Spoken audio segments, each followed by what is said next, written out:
Week 8 predictions coming up. All the other rookie QBs, Joe Burrow's stats weren't great, but he's making some solid decisions. And then Herbert's first game was fantastic. Tua's gonna continue that trend. Maybe the trend goes up, up, and up. Maybe Tua just sells for 450 yards and 6 touchdowns. I don't know. But yeah, I don't know. I'm gonna go with the Miami Dolphins in this one. What is this guy? Is he good? Is he bad? Former first overall pick. Some have called him a bust. So I've shared my thoughts about him before. I do think he has enough talent to be a good quarterback.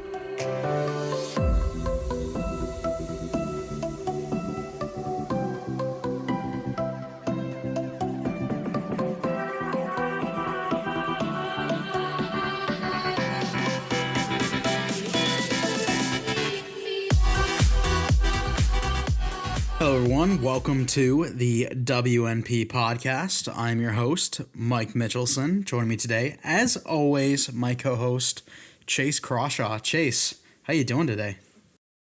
I'm doing swell, especially after the news that we came across right before we started recording. We'll get into that, because by the time you hear this, you'll very well know about it.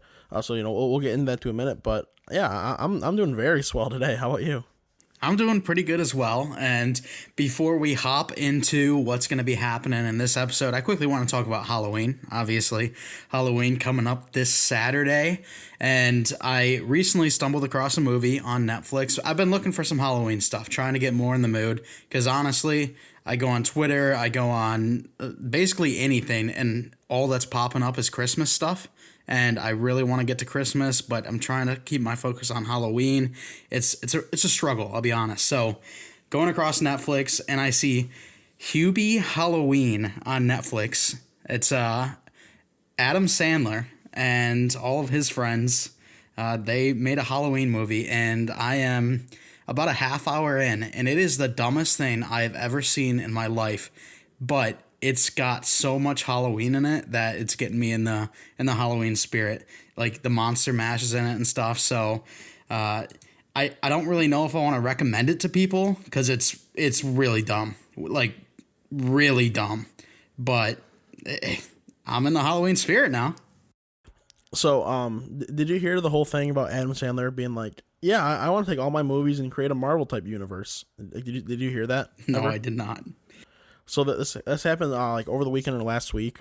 I don't remember exactly which day, but I remember reading this. I'm like, this just sounds like the dumbest thing I've ever heard in my life. He wants to take all of his characters and throw them into one movie. Probably be a Jack and Jill style movie where he plays everything and it's just horrible. He actually got inspired for that idea. Obviously, of course, because Marvel Universe. But after Hubie Halloween, he's like, you know what? That was so much fun recording. I want to do something, like Marvel, because just get more of my past movie characters involved, blah blah blah. And it's like, how about we don't do that? Because that just sounds horrible. Honestly, this movie it's got great production quality, really nice editing. There's actually some very good actors in it and actresses, but oh my, it is just stupid. Like he plays a character who, I don't know, he's in his 40s, I'm guessing, that lives with his mom, that works at a deli counter at a supermarket, and he's he's not a police officer, but on Halloween night, he's a Halloween supervisor, and he goes around and tells kids they can only take one treat. If it's, when they put the buckets out and it says, please take one, he yelled at a little girl for trying to take two. It is the dumbest movie I've ever seen in my life. I'm going to continue watching it. But, if you're looking for something to put you in the Halloween mood and you don't want to be scared, maybe this is it, because yikes, it is horrendous. Yeah, I've been kind of avoiding watching it. I seen it on Netflix. It just did not seem interesting to me. Yeah, no, whatever. We'll see how it works out at the end here. I've got still about an hour left, but we will see. All right, guys, coming up in this next episode, we're going to be talking some big news. We have had some recent signings and trades that we need to go over. We're also going to be talking about Baker Mayfield. Is this guy good? Is he not good? What is he? What is Baker Mayfield at this point in his career? We're also going to be talking about the only undefeated team left. Also talking about the best division in football. And then finally finishing it off with, of course, our predictions for Week 8. All right, Chase, let's first hop into some big signings. Obviously, we talked about Antonio Brown last week. We didn't know where he was signing. The rumors at that point were the Seattle Seahawks and the Green Bay Packers. However, he's going south.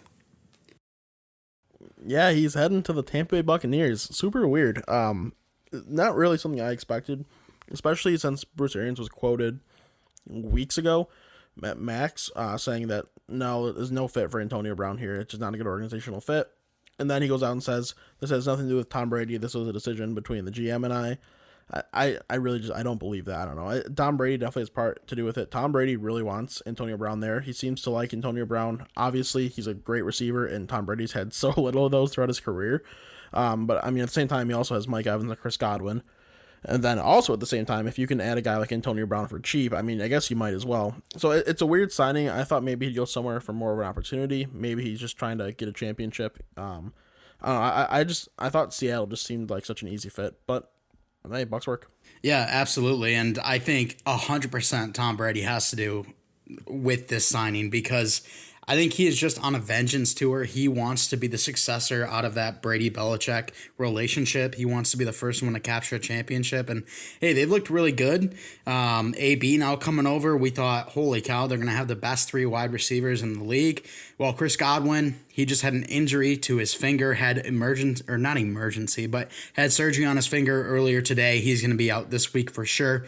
Not sure what the rest of his timetable looks like. But Antonio Brown definitely going to be able to slot into that slot position that Chris Godwin really controlled. And maybe we'll see some more Scotty Miller and Tyler Johnson. Kind of doubt it, though, if you are looking for them as a fantasy option. But Chase, AB can't play this week, just so you know. I thought he was able to play in week 8. After week 8. After week 8, all right. Yeah.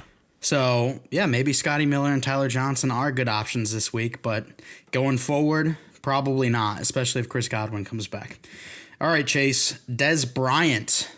Ever heard of him? Who? And he used to be an absolute superstar with the Dallas Cowboys. I know he burnt the Detroit Lions a couple of times. Well, he is coming back. Shut up. He just got signed today to the practice squad of the Baltimore Ravens, and it seems like he's going to try to make an impact, hopefully get off the practice squad, make it to that full roster, and do something well. Yeah, I mean, like, just signing him to the practice squad, obviously there's really no harm, no foul here. Just kind of giving the guy another chance. He's been out of the league for 3 years now. I don't know. It's a fine signing. It'd be cool to see him get onto the active roster, maybe getting some game time. The Ravens passing game has been really off this year. Lamar, he's still looking solid as a runner. It's not like anything like the thrower he was last year. He's just throwing the ball less, throwing it more inconsistently. It's a little surprising. I thought he was going to try to build off the previous year and try to throw the ball more instead of still relying so heavily on the run game. But maybe they can get a guy like Dez in. He can show himself in the practice squad, and that opens up things a little more in the field. Yeah, absolutely. And I kind of hope to see a little bit more of a jump from their younger guys. Marquise Brown still looks good. I would have expected a little bit more out of Miles Boykin. Haven't really seen that yet. So Dez Bryant might be able to come in and really help this team. Who knows? If Lamar can't get it going, then Dez Bryant's not going to be much help. It's really on Lamar. Yeah. But speaking of the Ravens, they went out and traded for Yannick Ngakoue. Did not see that coming, especially after the Vikings just traded for him at the beginning of the season. Obviously, the Viking season isn't going how they hoped. Daniil Hunter's out for the rest of the season. Now they trade away Yannick Ngakoue. They no longer have any pass rush for at least this season. But the Ravens, they just bolster that defense even more. Yeah, I mean, I'm sure, Mike, as a Bengals fan, you're just loving that trade. You're so happy for the Ravens. So happy. Nothing but success for them. Yeah, so happy. I mean, as a Lions fan, I'm happy he's out of the division. Not that the Vikings were doing much anyway this year, but it's still just one less player you got to worry about defensively. So it's a good trade. It should be a solid fit. Whether he is an every down guy or a little more rotational, especially trying to learn a new playbook halfway through the year, he'll be a great addition for the Ravens. Yeah, absolutely. And they said that they look to make it a long-term type thing, try to give him a new deal, which that would absolutely suck if they get him locked down to a long-term contract, and the Bengals are going to have to face him twice a year for multiple years. But I guess the rich just keep getting richer. Yeah, so like that would pretty much just like this defense. You know, we thought they were going to kind of start struggling a little more as players were leaving free agency, kind of rebuilding young. Their rookies have been playing pretty well. The young guys have stepped up, and obviously they make this trade. So the defense just isn't even missing a beat at this point. Yeah, and it's very annoying, that's for sure. All right, Chase, let's also talk about Everson Griffin. Everson Griffin earlier in the season signed with the Dallas Cowboys. Same exact storyline. The Cowboys, just like the Vikings, aren't getting anything done at this point, so they decide to move Everson Griffin, and he's going to your Detroit Lions. Hell yeah, he is. Oh boy, I am excited. The Lions have obviously gotten no pass rush. The defensive line has looked horrible and pretty much all, or they've been okay in the run, but they obviously need to still step it up and be better in the pass rush.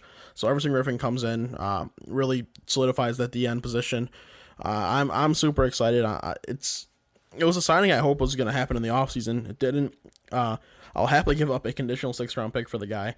That's really nothing, especially when this Lions team, they looked better the last 2 weeks. It's still not a team I expect to be like even a playoff team is kind of a stretch at this point, because they've been so disappointing. But they keep showing signs of improving. If they can keep improving, and a trade like this helps the team take the next step, who knows? It's really not impossible for them to make playoffs. Like obviously they're 3-3 at the moment. When the Bears and the Packers are playing so well within the division, which is going to make it a lot more difficult. But I can't completely rule it out at this point like I kind of was 2 weeks ago. Yeah, absolutely. And bringing in Everson Griffin's going to be a great help, obviously. The Okwara brothers, who were manning the other side of the defensive line on the other side of Trey, they weren't bad. But when you can bring in a really nice pass rusher in Everson Griffin, that's obviously going to be a huge help for the Lions. So hopefully they can find some success there. I'm not sure if it's going to come this week because they're versing one of the best offensive lines in the league. But, hey, it's possible, and we'll see what happens. All right, Chase, let's also talk about some other trade rumors we've been hearing as the trade deadline is next week, Tuesday, I think. So it'll be interesting to see how everything pans out. Right now, the rumors I've heard most recently, Quinnen Williams. Today, a story came out that said Quinnen Williams is not on the trade block. The Jets said he was not on the trade block. But at the same time, their GM, Joe Douglas, said, my phone's open, or my phone's always available. So they're basically saying he's not on the trade block, but he is on the trade block, make some calls. So that's interesting. If they trade away Quinnen Williams, then fold the team. Yeah, that's honestly fair. If that happens, there's really nothing left at that point. Like, I don't get why they're trading away all their first-round picks. It started with Leonard Williams. They got rid of Jamal Adams. Now they want to get rid of Quinnen Williams, who was, I think he was a top overall, 5. Wasn't he? Yeah, okay. I think it was third. Third overall pick just last year. Not this most previous draft, the one before. 2019. Yeah. So why? I don't know. It makes no sense. No, absolutely zero sense. All right, next we look at Xavier Howard from the Miami Dolphins. Immediately we got a notification that said Xavier Howard has been in trade talks, and there's actually a trade that is brewing that the Dolphins may be willing to pull the trigger on immediately. Then, about 5 minutes later, we get a notification saying, just kidding. The Miami Dolphins said that Xavier Howard is not going anywhere. He's not a part of any trade talks. So, again, another one where it's like, okay, what's happening? We're hearing that there's a trade that's potentially about to go through, and now the Dolphins are saying no. Maybe it's a team that came out and spilt the beans and thought that it was going to go through, and the Dolphins were actually like, nah, but I'm not sure. Xavier Howard, definitely a name to keep an eye on, though. Yeah, that was a little weird. He's been having a hell of a season, really. 4 picks in his last 4 games. He's looking really good in coverage. So it would, I don't know, if you really don't see him as a long-term, guy or a guy that can help out for even at least a couple more years, then sure, you can move on from him. But I mean, I like what they're building in Miami. I don't I'm not really in favor of them trading away pieces that are helping build that culture. Yeah, I agree with you. Xavier Howard's only, 27, 28 years old, something like that. Yeah, about that. So that ain't bad at all. They brought in Byron Jones. If you can have those two be the two defensive backs of the future, that'd be great. I think they're both around that same age, 27, 28. So not quite sure why they're looking to trade or if they are looking to trade, but we'll have to keep an eye on it for sure. And then the final name I want to talk about, Carlos Dunlap. Chase, you might have to take this one. I don't want to be getting too angry on the pod. Yeah, Carlos Dunlap is not happy being on the Bengals. I mean, who is happy being on the Bengals? Honestly? Joe Burrow. Yeah, true. Dunlap's frustrated with playing time. He would not be like, it would not be just surprising, I should say, if he's a guy we see moved by Tuesday. I feel like he just feels like, to me, one of the more likely guys to be moved. It doesn't really make sense why he's not utilized to his full ability with the Bengals. It's obviously got to be something with scheme because the talent's clearly there. So he wants out, and I really would not be shocked if he's moved. Yeah, I mean, I get his frustration with playtime, but he wasn't producing before, and he's not producing now with his more signature third down role. He's had 0 sacks on the season. So now he's being a pouty little baby, and he put up on Twitter, he's like, "Hey, house for sale, just send me an offer, whatever it is, just send me an offer." And it's like, are you kidding me? So funny. Like, so funny. I don't know, a half hour after that was posted, I tried to sit down and just vent and get the frustration off my chest, try to do a little video to put up on Twitter. Unfortunately, it didn't work, but, oh, man, I was fuming. Like, you don't give up on your team, and you don't be a POS. You don't be a piece of shit in the locker room. Like, stop bringing the morale of the whole team down. If you're not having a good time, that's fine. Bring it up with management. Don't just ruin everyone else's mentality. Like, on the sideline, you saw him arguing with the defensive line coach. AJ Green got in his face. Then Tyler Boyd was asked about it, and Tyler Boyd said something like, "I'm not trying to deal with his shit right now." So it seems like everyone is kind of in alignment that it's Zach Taylor. We're taking Zach Taylor's side and the Bengals side over Carlos Dunlap's side, which, if that's the case, then you got to look at Carlos Dunlap and look at his personality and shit, because if all your teammates are turning against you, that's a problem. Yeah, it's about as ugly as it can get right now, other than, I guess, really the start of the season last year for the Bengals. There's a team that I really expect them to be doing better than they are, and they really should, with how, like, Joe Burrow is playing well as a guy with no offensive line, disappointing receivers. T. Higgins obviously played well. Tyler Boyd's been really good too. But AJ Green is let down. The tight end position's just a train wreck.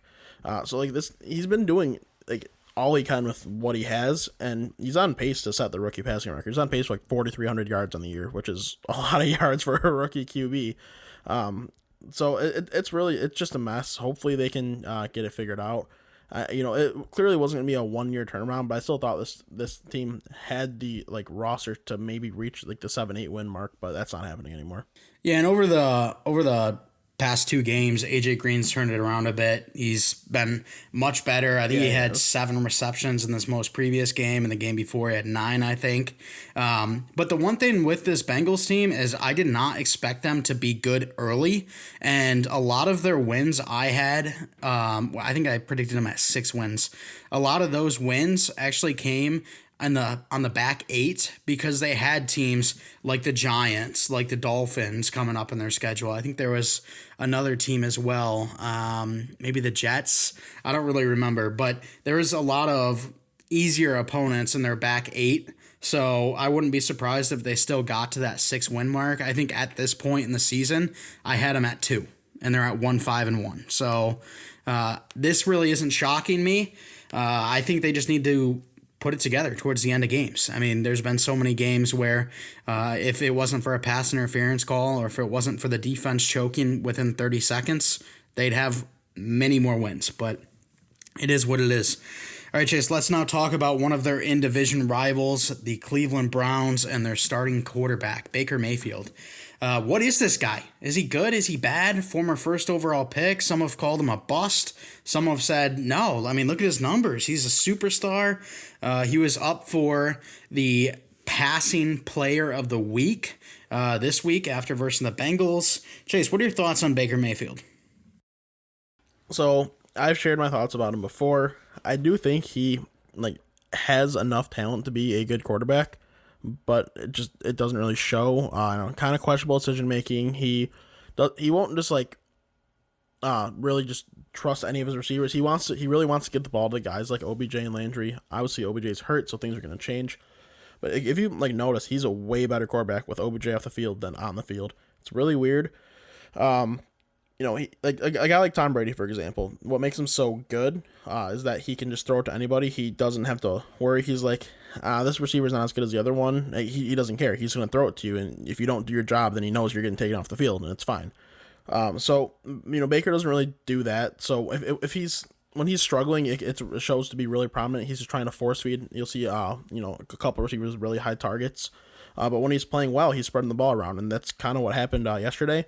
After he started out 0-5 with a pick, his only incompletion was on a spiked ball. Went, I think, 25 or 26 the rest of the way, and that's because he was just trusting all of his guys. So if he can really open up his decision making and just kind of find a little more consistency in that aspect of his game, I think he can be a good QB. But right now, he's really not. Yeah, and I'm even more down on him than you are, just because when I look at Baker Mayfield versus anyone that's not named the Bengals, he's terrible. Like, he looks at best a bottom 10 quarterback in the league.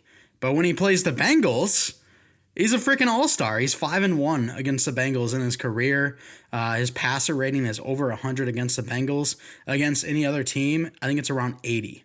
So I honestly would not be surprised if the Browns start looking for another quarterback within the next year or two. Yeah, I can see that being a possibility. I still think he might get a chance elsewhere if that happens. Being a first overall pick, you usually get that benefit of the doubt. It won't happen this year. They won't draft a quarterback this year. They probably won't even draft one next year. But after that, we'll see.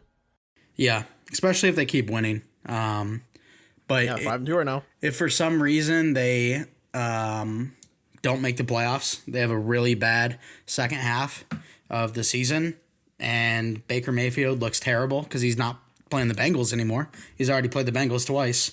It would not be surprised me if there was some rumors coming out, but we'll have to see how that plays out. Next up, we talk about the Pittsburgh Steelers, another AFC North team, as they're the only undefeated team left. A team that you had number 10 in your power rankings. I didn't have in my power rankings at all. This was the quarterly power rankings a couple weeks ago. They're now the only undefeated team left. They beat the Titans yesterday or Sunday. We're recording this on Tuesday. But they almost choked it at the end. I still don't know how I feel about them as a team overall.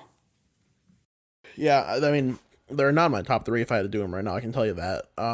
They only one that came right there at the end because of the missed field goal. If that would have been made, would have went to overtime. Would have seen things a little differently. I feel like the Titans probably would have won in OT as well. They're not like a bad team. I never said they were a bad team or anything. I would say I had them in my top 10, as Mike mentioned in the previous rankings.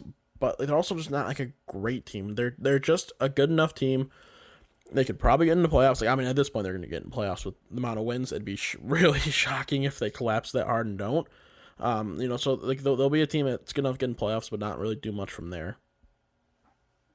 Yeah, I'm very, very confused about the Steelers because they had a big lead against the Titans. I think they were up I don't even know, 21-0 maybe it was. Let me check here. They're up 24-7 going into half. And in the second half, they only put up 3 points. So what's that about, I'm not a fan of their run game. James Conner actually has been somewhat decent this year. But again, still not a fan. Juju, he's been kind of quiet recently. Deontay Johnson and Chase Claypool have been very good. But I think Deontay Johnson got hurt. So and Claypool did nothing last week. Yeah. Or last game, I should say. So it's just, this team is weird. It's kind of up in the air. They're definitely a playoff team. I like their defense, but if I had to put them somewhere right now, I think it'd honestly be outside of the top 5, even though they're undefeated. Yeah, I don't disagree. All right, finally, before we hop into our predictions for Week 8, Chase, let's talk about the NFC West. Best division in football. I think we were calling this, if not for a couple years, at least this offseason, we were calling that. The Seahawks 5-1, Cardinals 5-2, Rams 5-2, and the 49ers 4-3. They've really rounded out and looked really good. I think the Cardinals and the 49ers, you and I were a little bit concerned about them a couple weeks ago, but the Cardinals now look amazing. They had those 2 down games in week 3 and 4, but since then they've looked amazing. And then the 49ers, we were concerned with all their injuries, and they just lost Jeff Wilson, so now they only have one back. Or at least one feature back that everyone knows the name of, Jerick McKinnon. And they somehow find a way to push through injuries and get wins. So it's really crazy, this NFC West. It's really an entertaining division. Like, there's just so many guys that are fun to watch. Like, watching Kyler Murray on the field every week, it's a sight because, he's kind of like he's like a Lamar, obviously, where he's a really good runner, and then he's a good thrower too. But I feel like he's just I don't know Lamar's numbers exactly this year, but based on what I see, based on eye test, I'd say Kyler's doing it better than Lamar this year. Kyler, he's been really fun to watch, impressive. And then, of course, you got Russell Wilson. I still have a hard time not putting him at number 1 for MVP this year. This whole division, they got it going. It's going to be fun football. There's going to be at least one team, probably 2 teams that don't make playoffs out of this division, which is going to kind of suck because, maybe all these teams deserve it. But yeah, we just got to see going forward. Yeah, absolutely. And this is one reason when you were talking about the Lions and possibly making the playoffs, when we were talking Everson Griffin, I was looking at this division and just being like, that's going to be tough because the NFC West is so good right now and all 4 teams could actually make it. So that's absolutely crazy. But yeah. All right, Chase, let's hop into our predictions, eh? Week 8 predictions coming up. Chase, let's start with week 7, a recap. What happened? It didn't go well for you. 6-8.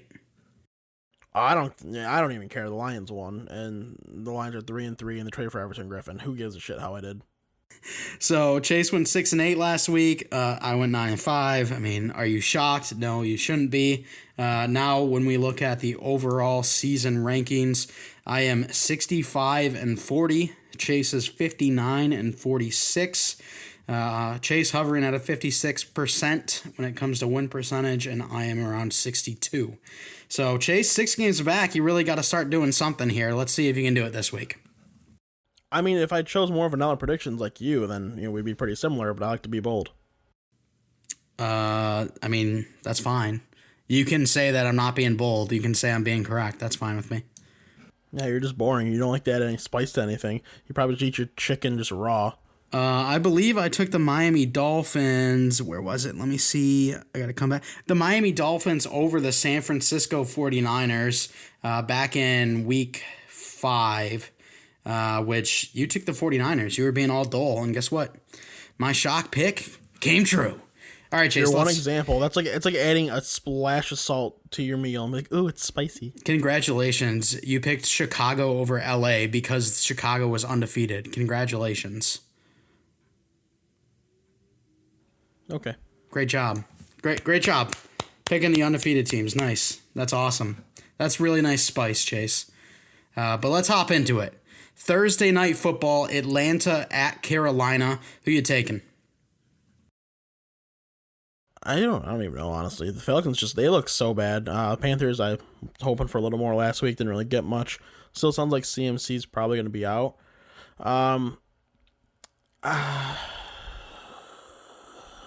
Just let's go with the Panthers, I guess. I don't know. That's who I am going as well. Matt Rule, he's going to get it done. And obviously, Christian McCaffrey taken off the injured reserve list today. Still unsure on if he's going to play. It's not likely. If he does play, I think it's a slam dunk Carolina pick. Yeah, that's fair. All right, Pittsburgh at Baltimore, AFC North division rivals. 2 teams that are both just excellent this year. Who you got? I think I'm going to go with the Ravens in this one. I don't know, just feeling tells me Ravens. Steelers obviously still undefeated, looking solid. Ravens have been looking slightly disappointing. You thought it would be a little more offensively. I think it's going to start clicking at some point. Like, it kind of has to. And I know the Steelers are obviously a tough defense, but if they can do it against the Steelers, it means they can do it against anybody else going forward. So I think the Ravens finally started to piece it together. Yeah, that's what I've been thinking too. Like, I picked Baltimore for this one as well. My thoughts are Pittsburgh, great defensive line, really good at stopping the run, and it seems like that's all the Ravens can do this year. The passing game has really struggled, like we were talking about a little bit earlier on in the episode. Pittsburgh, they have been decent on both ends, running game and passing game, but this Baltimore defense is just so good. And with Ngakoue there now, I got to give it to Baltimore. Slightly, though. I think it'll be a close game. It'll be a fun defensive game. Yeah. Yep, agreed.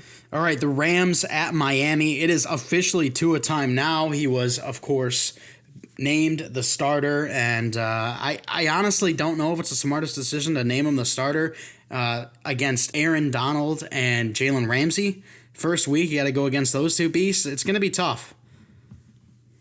It is going to be tough, but you know what? I'm not a Tua guy. I've been talking about that. I still think he can be good. I have my doubts, but he's going to go out and have a great week one. Just like all the other rookie QBs. Joe Burrow's stats weren't great, but he's making some solid decisions. And then Herbert's first game was fantastic.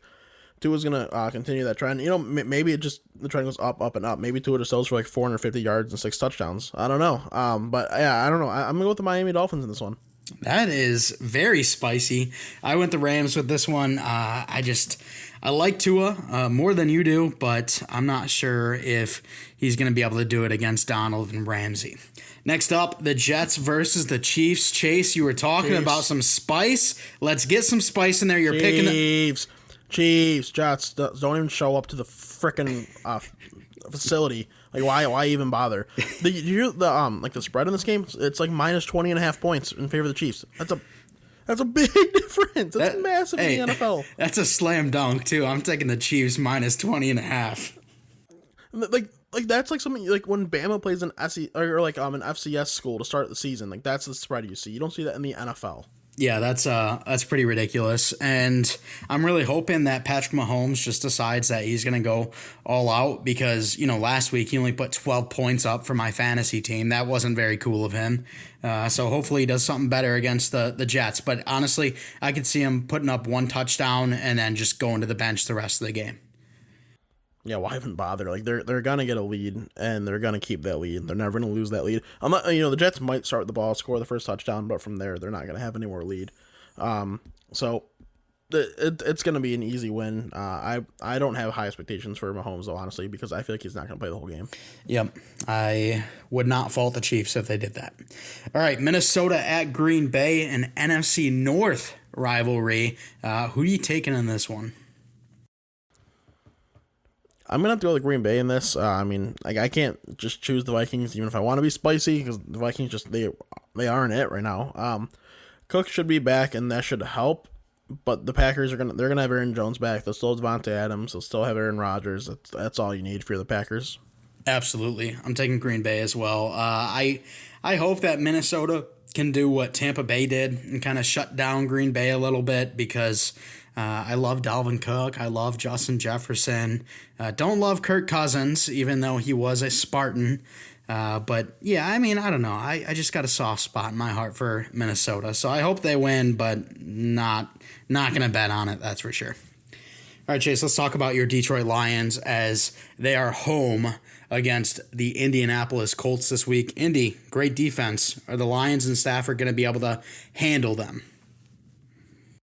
Well, the Colts offense has really not been able to do much this season. Jonathan Taylor has been, very underwhelming. The pass game has been very underwhelming. So really what they have to write home out of the defense. And the Lions, I genuinely do think they're going to be able to do enough, just enough where they're not going to destroy this defense. They're not going to pick them apart, but they're going to get the job done. It'll be a close game, but I genuinely believe the Lions will win this game. I agree. It's going to be close as well, but before I make my final prediction, Chase, you talked about it. Jonathan Taylor not really doing so well recently. Why don't you trade him to me in fantasy? No. Come on, you're trying to go for the win, aren't you? I'm 3-4 right now, and even if I got anybody from your team to replace Jonathan Taylor, like Josh Jacobs. Oh, my bad. I mean, his last few weeks haven't been great either. They've just been fine. Oh, Travis Fulgham, T. Higgins, Juju Smith-Schuster. Hey, don't be laughing at Travis Fulgham. He's been amazing. I mean, he has, but it's got to stop at some point. Like, especially with what's his nuts, the rookie Rager coming back in the picture. No, I don't think so. Travis Fulgham's gonna get it done. Let me pull up his points for you. Week 4 was his first start, 12.9. Week 5, 27.8. Week 6, 17.1, and then week 7, 10.4. Guy's been money, and I'm gonna continue to start him. So we'll see what's up. Go ahead. Like, literally, he's their number 1 option. Their number 2 option is Richard Rodgers at tight end. Like, they have just nobody to throw the ball to, so just kind of by default. I honestly think, though, because of how good he's been playing, he's gonna. Oh, he'll keep playing. Yeah, he's earned himself a role, so he'll keep playing. Yeah, he has. He won't be that fantasy superstar, but do I need him to be a fantasy superstar when he got Juju, T. Higgins, AJ Green, Jerry Jeudy, CeeDee Lamb? No, you don't. But Chase, I never made my prediction on that one. I am taking the Colts. I think it's gonna be a very close game, but we'll have to see what happens. I think overall the offensive line and defensive line are both better on the side of the Colts, and that's going to win it for them. But moving on to the next game, we've got the Las Vegas Raiders at the Cleveland Browns. Derek Carr, one of the most underrated quarterbacks, versus Baker Mayfield, one of just the worst quarterbacks. Who you taking? It's going to be a weird game. I'm not going to enjoy watching this. I'm going to kind of avoid it. I'm going to go with the Raiders. I still think very highly of this team. Coming off of a loss, I think they're going to kind of bounce back in a better fashion. I do like Derek Carr, as we both have made it very clear. I like what Ruggs and Waller offer in that offense as well. I think Jacobs is going to get it going a little more eventually too, because like he's just been fine. He hasn't been like efficient. And I think he's going to start to prove more efficient as the year goes on. And this could be the first week that really comes to fruition. So I got to go with the Raiders. Yeah, I'm sure hoping so. That would be awesome if Josh Jacobs can finally come back to his fantasy superstar self. I'm also going to the Raiders, and this one's strictly because of bias. Obviously, not a Browns fan at all. The Raiders, I like them. And I love the new stadium. However, this one will not be played in Allegiant Stadium. Coming up next, you've got the Titans at the Cincinnati Bengals. This Titans team just lost their first game against the Steelers. This Bengals team was up with 1 minute left in the game against the Browns, yet their defense still found a way to blow it. Who you taking? Rep to the Bengals in this game. It's going to be the Titans. Derrick Henry is going to have a very fun day. So, you just traded him in fantasy, so you're not even going to benefit from watching the Bengals get run all over. So that kind of sucks. Yeah, it does suck, and it sucks that I'm 1-6 in fantasy when I had Derrick Henry, Nick Chubb, Joe Mixon, Kenny Galladay, Julio Jones, Chris Godwin, Keenan Allen, Pat Mahomes, Justin Herbert. Oh, is that enough? I'm sorry. I'm just very frustrated if you couldn't tell. You'd win if you had a different tight end. Evan Ingram just not the move. The problem is, I said it in the group chat or in the app that I never was able to play my full starting lineup. Every single week there was someone missing. So that's enough. That's what really hurt my heart about that one. But yeah, I mean, I'm going to agree with you 100%. Titans going to have a big game, especially Derrick Henry, and they're going to take this one pretty easily. All right, moving on. The New England Patriots against the Buffalo Bills. This one is in Buffalo. Who are you taking? Cam Newton just got benched last game. Bill Belichick said he's the starter going forward. Cam Newton might get benched again. The Bills are going to win this game. I should say, I really want to mention this about the Bills. And Josh Allen, he struggled the last couple of weeks. And, part of that is of course, due to him. Just he's always been a questionable decision maker. He's got to, improve on that a little bit. But at the same time, he really benefits off of play action pass. And the run game has been literally non-existent from his running backs. He's been the only semi-decent runner, and he can't even do it when, obviously, you don't ever expect the running backs to run, so they're just preparing to neutralize Josh Allen. When you can't use the play action, especially for a guy like him that just completely throws off his game and he's struggling, if they can figure out that run game, this team could be really good and could be a legit playoff contender. I don't want to call them a Super Bowl team, but a team that could get into that realm. If if they can figure out their run game this week, it should be I think it'll be an easy win against the Patriots, but I still think it's going to be a win even if they don't figure it out.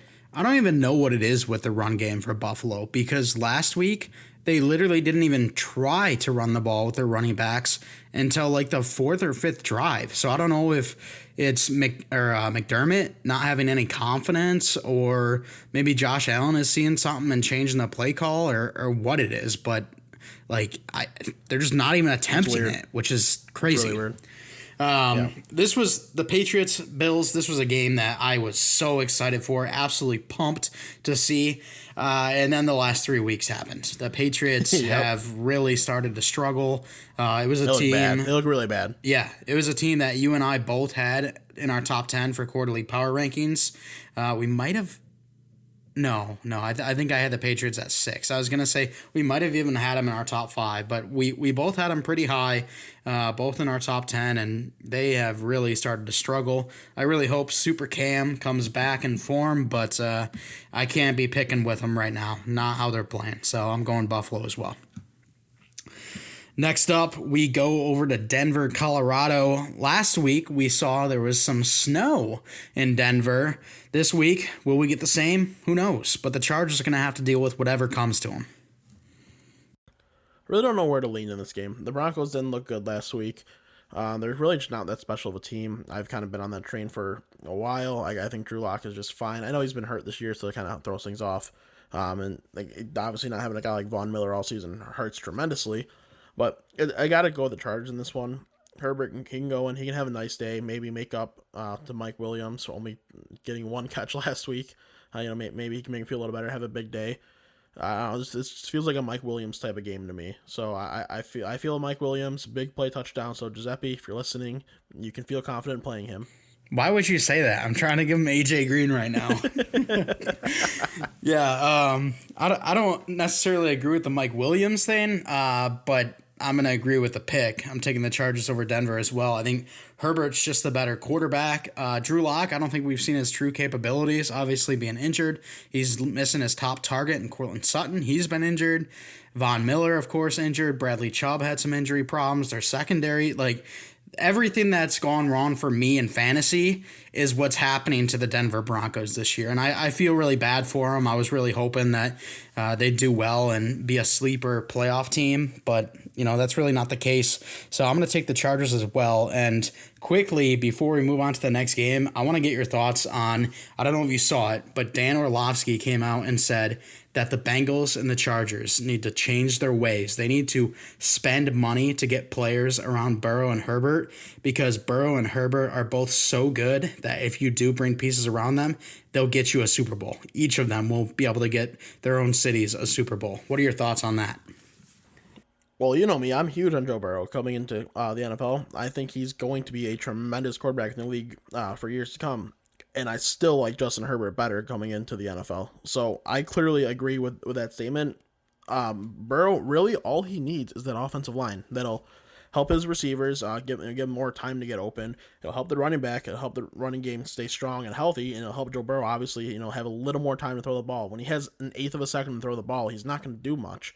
If you give him 2.5 to 3 seconds, it's all he needs. He can, even if the pocket starts collapsing at that point, he throws it really well under pressure within the pocket on a collapsing pocket, something that not a lot of QBs can do. So you just got to give him that extra second and a half, and he can do great things.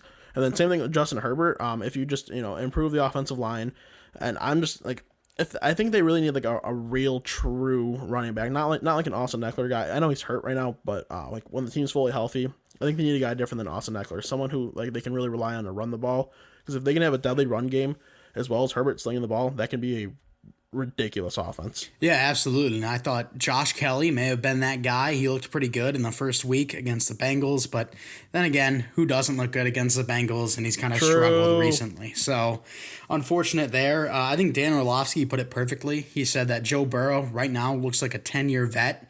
And he's just so poised, so confident in the pocket, and that, he's a superstar. And then he talked about Justin Herbert and said, basically, if you were to try to create a quarterback in a lab, Justin Herbert would be it. Giant arm, He really great is. athleticism, tall, and just really can do it all. So awesome two quarterbacks there. And Colin Cowherd even gave praise to both of those guys, as well as Kyler Murray, and said that the NFL is going to be in good hands as we go into the future for the next 10 to 15 years.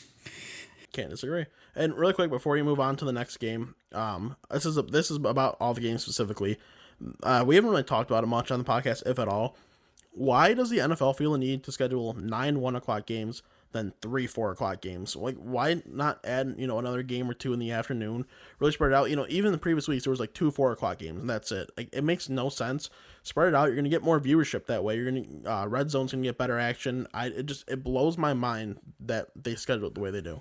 Yeah, I actually agree with you because, I think it was last week or 2 weeks ago. There was only 2 games on at the 4 o'clock time slot. And of course there was some problems with COVID that week, but yeah, it was kind of weird. I wanted some more, but couldn't get it. And you're right with the views too, because who's going to wake up at 10 o'clock in the morning over on the West Coast? Some people will, but not everyone. So I wouldn't be if I was on the West Coast. I'm sleeping until noon. Yeah, exactly. So we'll see how that works. I doubt it changes, but here's your PSA from Chase Crawshaw. Exactly. All right, San Francisco at Seattle, a battle within the NFC West, the best division in football. Who you taking?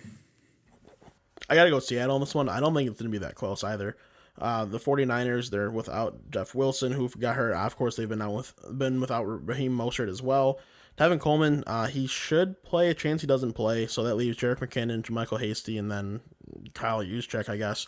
And Jerick McKinnon was just flat out not used last week. I think he had like a carry or a target, or like he had pretty much one touch like all game. Negative points in fantasy. He was completely irrelevant, and that's just kind of got to be what's going to happen going forward. I think Jimmy G is still a solid QB, but I just don't think the passing game is going to get it done that well, and especially without the support of the run game like they love to have, the Seahawks should take this one handily. Absolutely agree with you on this one. Seattle over San Francisco. Next up, the New Orleans Saints against the Chicago Bears. This one's in Chicago. And before you make a choice, Chase, I just want to let you know, last week you picked Chicago against LA, and you took Carolina over New Orleans. You lost both of those. Are you going to, yet again, pick Chicago and go against New Orleans? I don't really know to choose in this one because I really don't like either of these teams that much. The Bears are just playing way better than they should be. The Saints are kind of underwhelming, underperforming. I guess I'm just gonna go with the Saints. I don't know if Alvin Kamara can have a big day, then that'll be huge for the Saints. They're gonna be without Emmanuel Sanders still might be without Michael Thomas. So like passing wise, it's pretty much going to be on the back of Kamara. Marquez Callaway looked awesome last week, or like last game for them, I should say. Yeah, so he can continue going forward. But yeah, I mean, I guess the Saints. I don't know. The Bears just don't do enough. I really hate Nick Foles so much. Yeah, I'm taking the Saints as well. And Marquez Callaway, you're right. He did look good, and it'd be a shame if you try to get him in fantasy, but someone else got him. See, I put money on him before the Sunday game because like I was reading a little bit about him. I was like, I'll put money on him, and then he blew up, and I forgot to go. Or like I didn't put any money. I just put a bid on him, and I forgot to go change it because I wanted to throw a couple bucks on him just to make sure I got him, and I just didn't, and then you ended up getting him. It worked out well for me. Myself. I was happy about it. Yeah. All right, Chase. Like he's legit. I just want to mention before we move on. Like he's an undrafted free agent rookie, like, and he's got legit talent.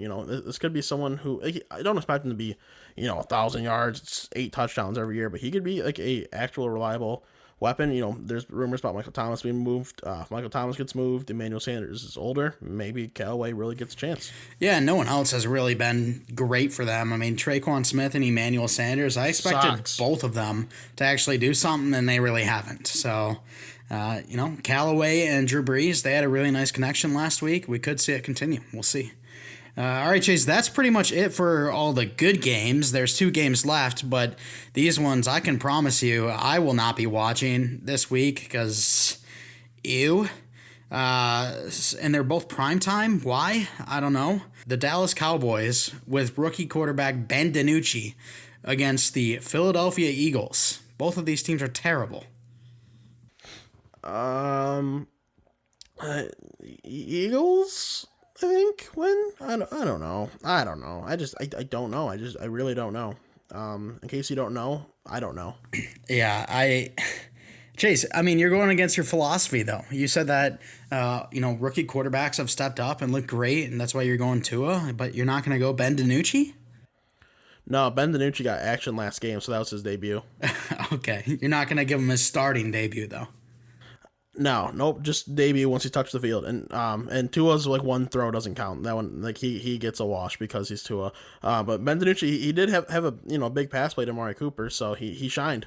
Yo, honestly, if Ben DiNucci can do any better than Andy Dalton, I will be absolutely joyful because CeeDee Lamb has been absolute garbage under Andy Dalton, and I'm sick of it.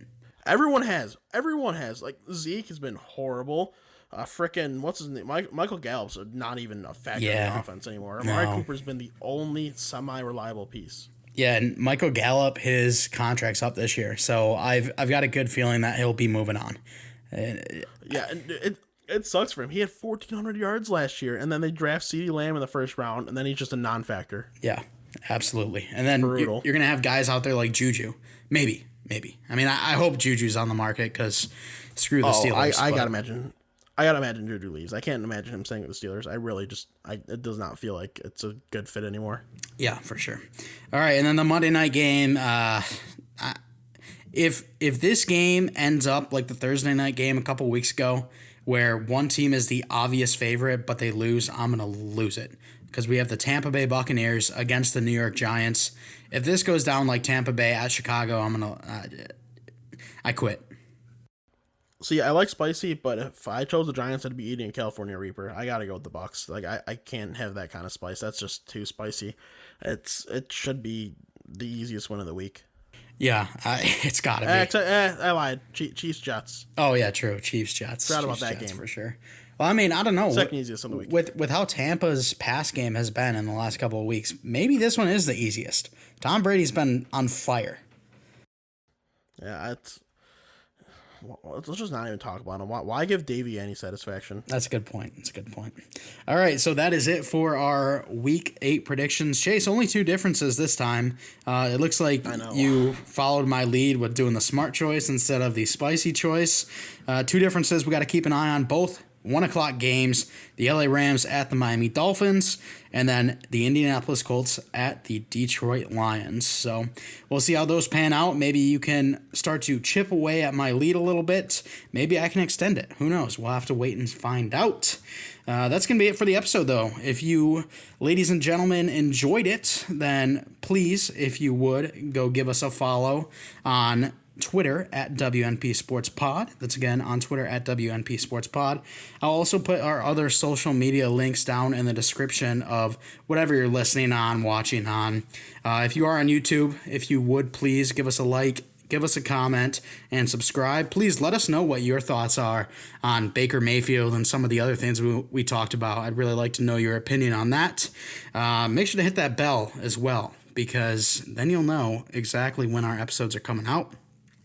If you're listening elsewhere, whether that be Spotify, Apple Podcasts, Google Play, make sure to give us a 5-star rating. We would really appreciate that. That's really it for us. Chase, I know you and I both wish them a happy and safe Halloween, but that's going to be it. So thanks so much for listening. And as always, we're not professionals.